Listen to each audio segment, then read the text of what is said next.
주신 은혜에 감사하는 5분 묵상. 오늘은 창세기 20장 8절에서부터 18절의 말씀을 통해 주님의 향기를 내는 말과 행동을 하라 라는 제목으로 은혜 나누겠습니다. 꿈속에서 하나님의 경고를 들은 아비멜렉은 놀란 가슴에 일찍 일어나 모든 종들을 불러 모아 모든 일을 말해 주었습니다. 그리고 아브라함을 불러 자신에게 왜 큰 죄에 빠질 뻔하게 하였는지 물었습니다. 아브라함으로부터 자초지종을 다 듣고 난 후에 아비멜렉은 보기에 좋은 대로 거주하라 허락하고 은 1000개를 아브라함에게 주었습니다. 이런 말씀을 통해 두 가지 영적 교훈을 발견합니다. 첫째로 변명이 아니라 솔직하게 인정함으로 문제를 바로 잡아야 합니다.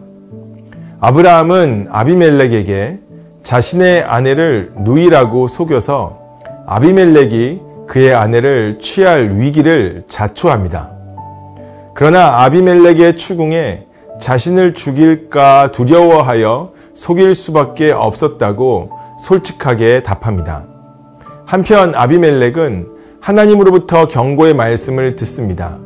이에 즉각적으로 변명하지 않고 솔직하게 자신의 잘못을 인정합니다. 그리고 아비멜렉은 실추된 자신과 사라의 명예를 신속하게 바로잡는 것으로 문제를 해결합니다. 어설프게 하지 않고 공개적으로 자신의 잘못을 밝히고 아브라함과 사라에게 재물과 땅과 종들을 줌으로 보상해 줍니다. 아브라함 역시 하나님께 기도함으로 하나님이 아비멜렉과 그의 아내와 여종을 치료하사 출산하게 되었습니다. 사람은 누구나 실수할 수 있습니다. 우리가 아무리 하나님을 향하여 강한 믿음을 가지고 있다고 자신한다고 할지라도 실수할 때가 있습니다. 아브라함이 그랬으며 예수님의 제자 베드로도 예수님을 부인하는 잘못을 하였습니다. 그러나 이에 대하여 변명하기보다는 솔직하게 인정하고 문제를 바로잡을 때 하나님의 은혜를 경험합니다. 왜냐하면 예수님의 십자가 은혜는 인정하고 돌이키는 자에게 치유와 회복을 주시는 은혜이기 때문입니다. 혹 우리가 실수하거든 변명이 아니라 솔직하게 인정함으로 문제를 바로잡길 바랍니다. 둘째로 억울함에 사로잡히지 않고 하나님의 개입을 신뢰함 속에 중보의 삶을 살길 원합니다. 아브라함과 아비멜렉의 이야기를 보면 억울함이 흐르는 것 같습니다. 왜냐하면 아비멜렉에게 아브라함이 속이지 않았다면 아비멜렉은 그의 집의 모든 태가 다치게 되는 일을 경험하지 않을 수 있었기 때문입니다. 자신의 명예가 실추되지 않을 수 있었고 그래서 많은 보상으로 갚지 않을 수도 있었기 때문입니다. 한편 아브라함도 나름 억울함이 있었을 것 같습니다. 왜냐하면 아브라함이 아비멜렉을 위해 하나님께 기도해야만이 아비멜렉의 집에 하나님의 치유가 있었기 때문입니다.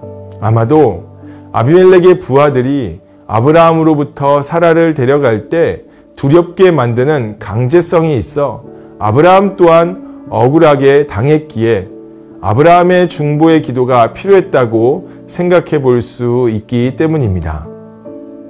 아브라함과 아비멜렉은 모두 각자의 억울함에 사로잡히지 않고 하나님의 개입을 신뢰함으로 아비멜렉은 실추된 사라의 명예를 회복해 주었고 아브라함은 하나님께 기도함으로 아비멜렉의 집에 치유가 있게 하였습니다. 우리도 하나님을 모르는 세상, 죄로 인하여 깨어진 세상을 살아가다 보면 원치 않는 억울함을 당할 때가 있습니다. 혹 억울함에 사로잡혀 있다면 하나님께 내어드리고 하나님께서 분명히 나의 삶에 개입하심을 믿고 중보의 삶을 살아가길 바랍니다.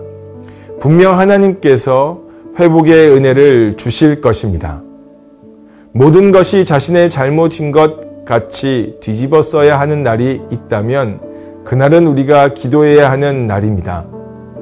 억울함을 당해야 하는 날이 있다면 더욱 하나님께 기도해야 하는 날일 것입니다.